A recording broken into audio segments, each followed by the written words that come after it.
Ouvrons une page santé dans cette édition. Des milliers de personnes en Côte d'Ivoire sont atteintes de drépanocytose, première maladie génétique mondiale. Si rien n'est fait, cette maladie continuera de faire des victimes. Conscient du pouvoir des décideurs et partenaires techniques et financiers, la Société ivoirienne d'hématologie, en collaboration avec le ministère de la Santé et la Fondation Pierre Fabre, a initié un atelier pour renforcer la lutte. L'objectif est de décréter la drépanocytose comme priorité de santé en Côte d'Ivoire. Zénab Dosso et Tima Traoré.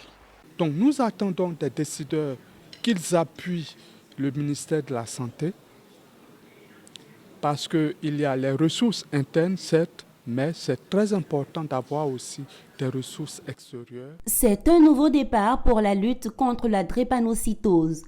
Décréter la maladie comme priorité de santé en Côte d'Ivoire, c'est l'objectif que vise la Société ivoirienne d'hématologie, d'immunologie, d'oncologie, de transfusion sanguine en collaboration avec le ministère de la Santé et la Fondation Pierre Fabre.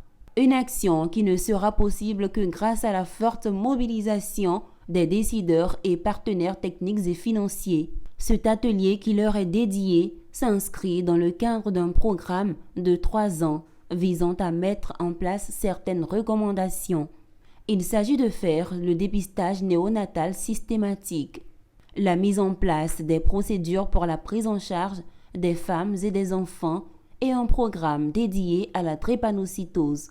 Et malheureusement en Côte d'Ivoire, en Afrique d'ailleurs, la prévalence est la plus élevée. C'est là qu'on rencontre le plus de cas et la Côte d'Ivoire n'est pas épargnée. Pour rappel, la CIOTS est une jeune société ivoirienne savante qui rassemble les enseignants-chercheurs, des doctorants, de praticiens, toute personne ou institution contribuant au rayonnement en hématologie, immunologie, oncologie et transfusion sanguine autour de thématiques communes.